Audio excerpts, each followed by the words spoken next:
Peace be upon you.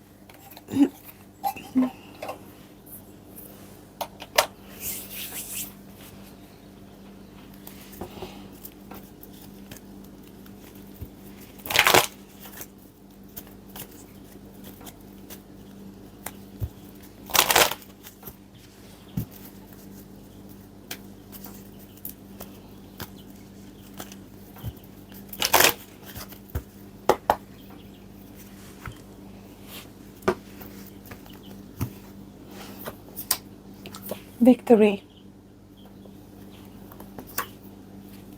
will or willpower, firmness, then standing strong on some foundations, principles, a vision, dreams. Again, foundations, revelation of an illusion. Then there seems to be a clear distinction in between what you actually want and what you may have been trapped or conditioned into desiring or wishing for. You actually see them now as in contrast, or the illusion is rendered even more so clear because of the revelation of your genuine needs. Usually this implies rather loss than a victory, so it's quite a curious dynamics. 6. Destiny, fortune, a realization of having been blessed in not obtaining something that's now clearly revealed to have been either deceptive or, so it's rather to do with self-deception, I believe, because you seem to be firm on certain foundations, so you no longer want what you thought you did up until a certain point. Foundations again, sensuality, beauty, back into Venusian energy, peace, again, 9. There's been frustration, anxiety, sleepless nights in your attempt to actually distinguish or discern, reveal what your purpose is, why you cannot actually have something. You're struggling against something that appeared to be a need and unable to obtain it.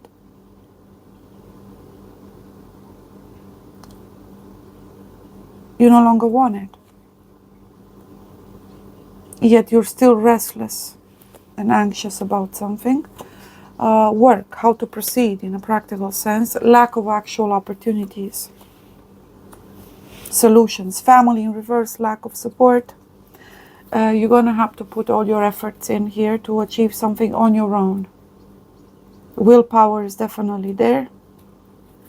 So, now that you're out of, let's call it some form of a deception or a wish, a dream or an aspiration, doesn't mean you're going to fall back onto nothing. But you're going to fall back onto actual genuine needs. So, priorities are clearly revealed. You feel the call to actually tend to your needs in a very tangible manner. So definitely willpower, a decision, an acceptance or realization of something that's simply not meant for you, or you weren't able to achieve, or has been denied to you. You see it for what it actually was, self-deception. But again, this brings you back to some firmness, some seriousness, a new commitment or a new covenant or promises that you may make to yourself first and foremost. So some new resolution, and now you're just needing to move on, to move forward, and you're trying to assess what actual tangible solutions you have available. Not many, because again, you seem to have lost something, yet somehow at the same time you feel victorious in having come out or overcome a stage that you perceive to have been deceptive or again disappointing. You firmly feel as if you've been leading yourself astray or going around in circles for such a long time, whereas you feel the relief of saying, I actually don't even want that. Why did I even pursue? Why did I put myself through this suffering and sensation of lack of something that I don't even want? But rather, I feel so blessed to have been protected for that thing to, or that person, or that relationship, or that career. I'm glad that it was not given unto me, because I now realize that it would have been for my highest good. It was stemming from the wrong place, so maybe it's just simply something that I do not really truly want, come to think about it. Changes out of that inner conflict. It's something that, again, you got to achieve on your own. There's another 5 here with 10 to 23. It means changes in jobs or your approach to work and general manifestation. It's hands down, being more open to navigate based on actual opportunities. So you're currently investigating, researching, putting yourself out there, exploring,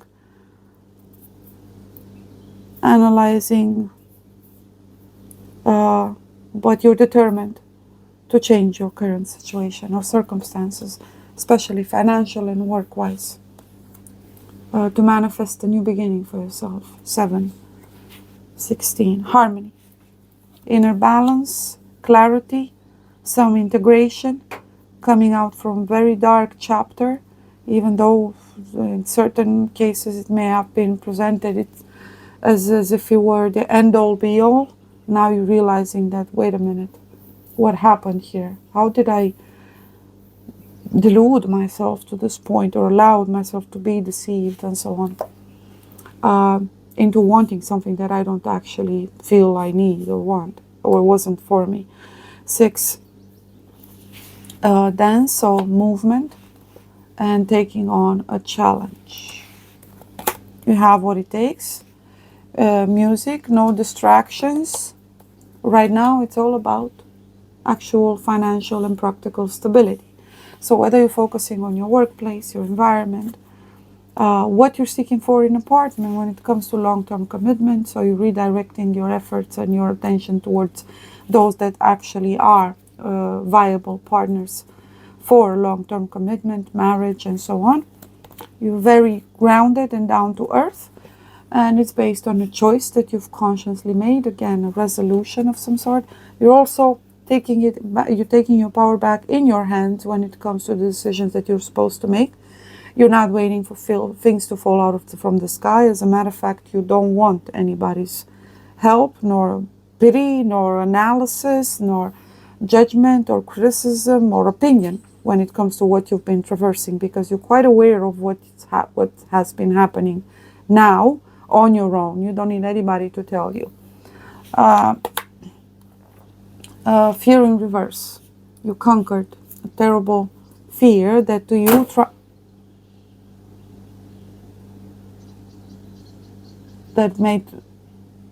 sorry.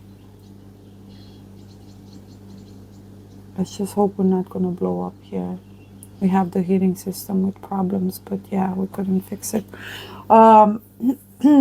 Fear in reverse, that change means overcoming fear, no longer being moved or conditioned by a desire, or rather the fear of not being able to fulfill said desire. The moment you dropped it, we had that short that came through in regards to intention, versus when that intention becomes attachment, especially toxic or addictive or obsessive or fixation, an option that turns into a need all of a sudden, and then it starts consuming you, and all your efforts may be directed, whereas you miss other opportunities, or you miss just the moment, and so on, the joy of the moment and presence, and you get distracted by that. You get taken on some form of a realm of existence, like in a bubble of some sort, and it starts translating as, rather than something positive that should inspire action, it becomes a substitute for it. It's the ultimate promise that's lingering somewhere out there in the future, and therefore steals the present from you. In other words, you're moved by fear of not being able to obtain it. It stems from lack. scarcity, a sensation of scarcity, a sensation of not having enough or not having what someone else does, and so on. Being something, as if something is denied to you, almost as if it's telling you, you see, you're not worthy of getting it. So this is your measure. This is who you are based on what you're getting or the opportunities you have or the experience and so on. So it was a lot safer to sit in that realm of potential rather than, being in the present and working with what you've got, because it almost seemed as if you were settling or betraying your dream and your vision, and whatever you had in the present never seemed to be enough. So had you aspiring towards something that was not feasible or tangible or not necessarily impossible, but the way you approached it, since it moved from just mere intention or acknowledgement of some known, unveiled truth that unfolded within you, such as, for example, your feeling of it being a birthright. I know this is what I'm supposed to be having. This is not just about something I want or just desire or hope for. I'm not delusional. You're right in thinking that if you felt that, it must be something that you're supposed to experience, right? But again, from that space and how you approached it, it stemmed from rather, again, either fear of failure, refusing to face or accept your present due to misconceptions about your present state not being enough, or not being able to lead you towards the fulfillment of said intention and so on. So it becomes toxic and it starts working against you when it turns into that sensation of lack. And then it starts taking that very toxic form where I need to have that. So it's kind of addictive and controlling and destructive. And again, it steals the present opportunities from you. And most importantly, the power. It always seems to be elsewhere, somewhere in the future or in someone else's hand and so on. Well, not anymore. There's clear understanding of possible dangers, threats in deception or self-deception. And you not reaching a point whereas you're not even willing to entertain energies based on mere expectations or potential or projection, or you're going to be able to see people and connections and relationships for what they are, and you're also going to be able to be more honest with yourself when it comes to the connections that you yourself may not be willing to entertain anymore, right? So honesty means if I don't like a person, I'm not going to force myself for any reason into interacting with them.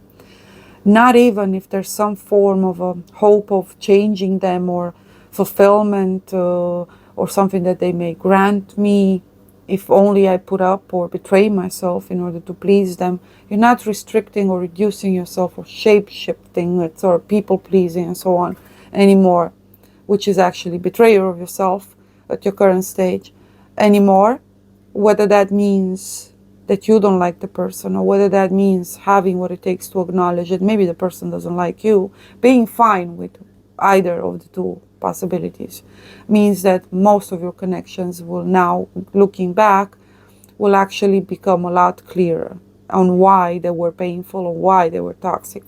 Deception or betrayal of oneself or so on. So self-deception in the sense means having unviable, unfeasible expectations, projection based on your own desires and what you were hoping or wished for someone to be and so on. Or vice versa, there was something within you that allowed you to betray yourself even though you felt that the person were dishonest towards you when it comes to their own feelings towards you and so on, their intentions. So acknowledgement or recognition of relationship that were merely toxic or egoistic and so on. So hence that sensation of, hey, thank goodness they didn't, I came out of this, I snapped out of this. This only leads to you finally being in a state where it's from this place, the impossible is made possible. Genuine connections, commitment, loyalty, and so on. And that implied the loss of something else. That dream, that vision with that specific person in that specific manner, or that dream job, that dream home, that you didn't get that. You're fine with that. But you get something that you will perceive as genuine love, fulfillment, family. All because you didn't lose your mind in the process as you explored and you done your shadow work. And you were courageous enough to accept an ending, to take a no for an answer, to accept failure, to release something or someone. May all be healed, sealed, guided and protected on your path. And decisiveness and allowing your life to ramble endlessly. I believe you're starting to realize that that's what you were doing. You were at the mercy of other forces or romance, celebration and party. Light-hearted energy, good news and opportunities, and new friends. Shalom.